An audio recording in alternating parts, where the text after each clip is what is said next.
Hello, friends, and welcome back to Morning Meeting.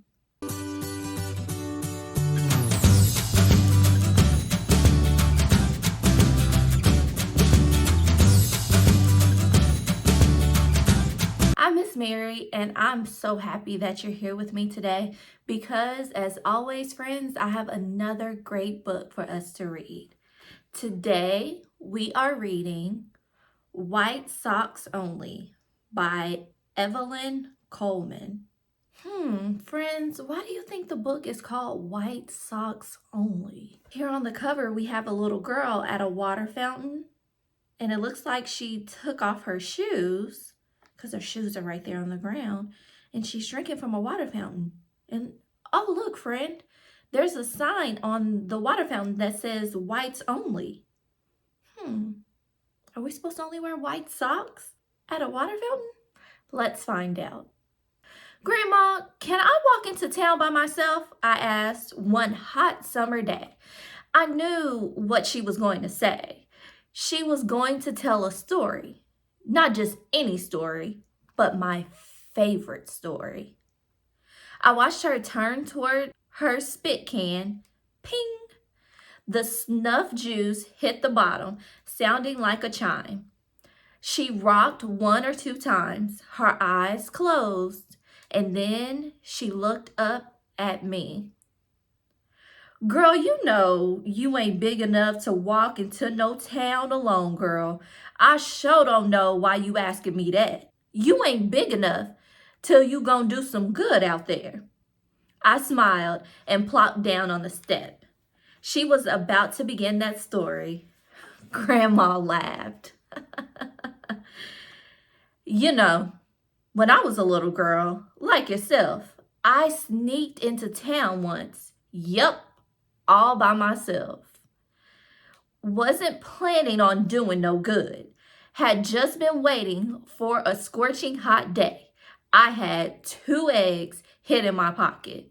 Not to eat, mind you, but to see what folks said was true. I slipped on my finest Sunday dress and my shiny black patent leather shoes and my clean white socks. She was looking good. I pulled my plaits back with a bow. Why, I thought I was looking pretty grown. Lord, you should have seen me shutting and dust flying behind me. I had to hold my arm steady on account of them eggs, though. Now that I think about it, I must have been a mighty funny sight. I sneaked on up the road a-singing, jump back, Sally, Sally, Sally, walking up the alley, alley, alley, to nobody but myself. And child, was it hot. On that kind of day, a firecracker might have lit up by itself. Must have been really hot. I was feeling pretty fine until I spotted the old chicken man sitting on his porch with his mouth like a smile. I just looked down at the dirt. My mama had told me how the chicken man still did things he knowed all the way from Africa, stuff that his grandmother done taught him. Mama also had told me he could heal the sick by the laying on of his hands. And that one time, he made a blind man see just by looking deep into his eyes. And folks said he turned people into chickens if he didn't feel like what they were doing was right. That's why he was called the Chicken Man. I was kind of scared he might think I wasn't doing right, so I started walking faster. I still held my arms out steady though, so I wouldn't break the eggs. Anyway, when I got to town, I didn't see many folk that I knew. I wandered around with my mouth gaped open, looking at the white woman in their fancy hats. That's when I saw Mama's friend, Miss Nancy, turning the corner. I was going to sure enough be in trouble if she saw me. She told Mama everything. So I took off running towards the first big tree I saw and hid behind it. I stayed there for a minute, panting, until I saw Miss Nancy walk out of sight. Whew, that was close. Then I tiptoed out, but in my rush, I bust one of my eggs and it was slicking down my dress and legs. I figured I'd better do what I came to do and get back home. I was standing in front of this big old building where there was a statue of a soldier sitting up on a horse. I read what it said on the building: Cole County Courthouse, Mississippi.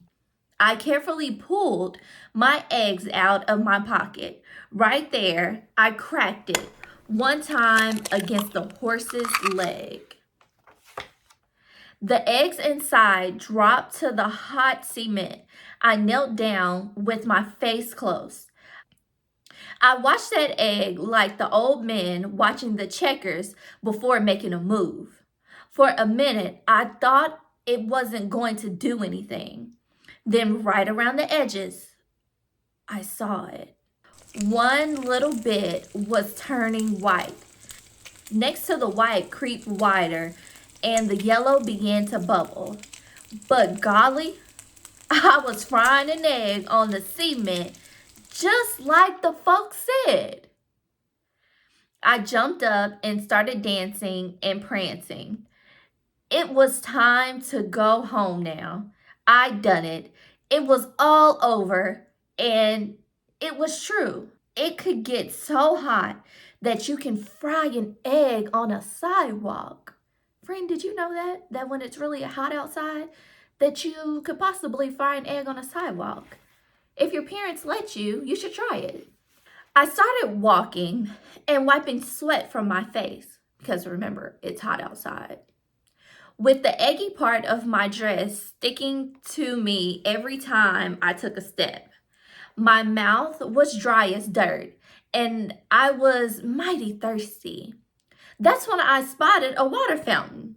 It had a little step stool so children could climb up to drink, but on the fountain was a sign that read, "Whites only." Well, I knew what that meant. So I sat down in the grass and took off my shiny black patent leather shoes. Now I only had on my clean white socks. I stepped up on the stool with those white socks hugging my feet. I was slurping up the water mighty fast when this big white man with a black and white bandana around his neck grabbed me off the stool and pushed me to the ground. The white man pointed to the sign and yelled at me, "Can't you read, girl? Why, I'm gonna whoop you till you can't sit down." His big fingers fumbled and tugged at his belt. I began to cry as a crowd of white people gathered round. They were all staring at me. Seeing all the people made me real scared, and I cried louder. I couldn't understand what the white man was so mad about. I was wearing my white socks. An old black woman from my church stepped through the crowd. She wasn't wearing anything white, but she untied her shoes and took them off. She stepped up to the fountain, bent way down, and took a drink. I knew the man was gonna yell at her, and he did. "I'm gonna have to whoop you too, ain't I?" he shouted. But then other black folks started coming over, removing their shoes and drinking from the fountain. They had on clean looking green socks and yellow socks and red socks and blue socks. Of course, the big man with the bandana kept right on yelling. His face got red hot as fire. He was snorting through his nose like a bull does when it's going to charge. Other white folk came up and started yelling at us too. By that time, the big man was whipping his belt out of his pants. He was hitting me and everybody else who was close. None of the black people moved. They just covered their faces. I sat there sobbing, holding my arms over my head. All of a sudden, everybody got quiet, like they was gonna pray in church. Even the white people. I peeped out through my arms. The black people and the white people were moving aside. The chicken man was coming. He was slowly tapping his way towards me. When he got close, he stopped. He looked at me from the top of my head down to my white socks.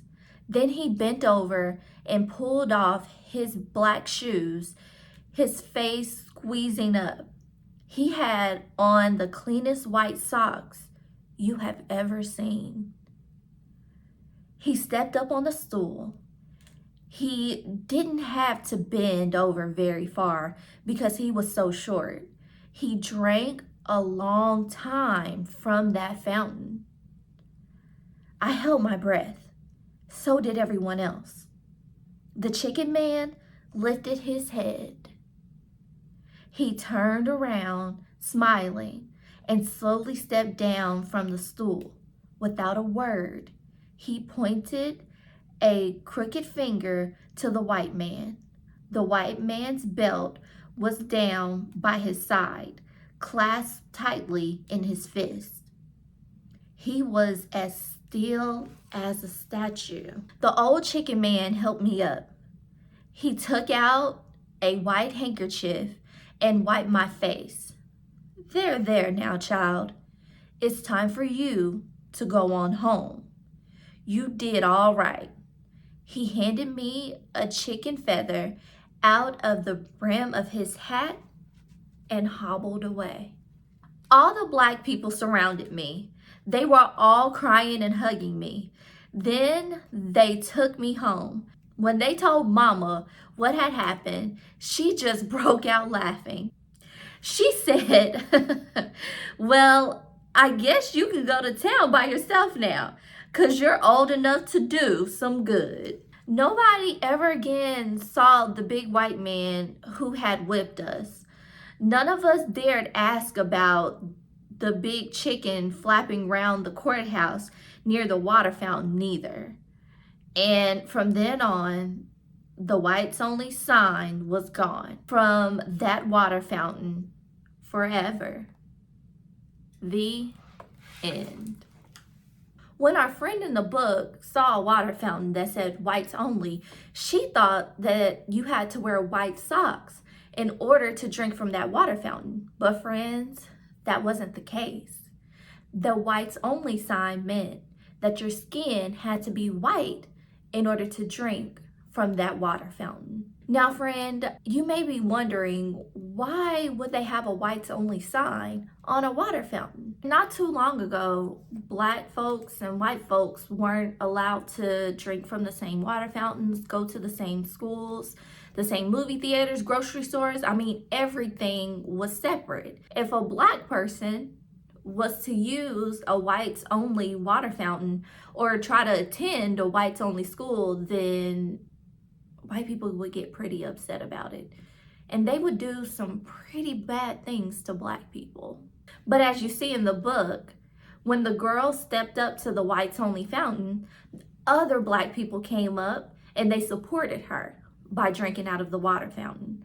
And so they were letting her know that what she was doing was okay. And what's something that you could do whenever you see someone who's being treated unfairly? What could you do? Yeah, I think that's a good idea. Okay, friends, that's all the time that we have for today. But I am so thankful that you joined me in reading White Socks Only. And remember, whenever you see someone that's being mistreated, do something to support them and help them. And also remember, it's a great day to have a great day. So go and make today great. I'll see you next time, friends. Bye.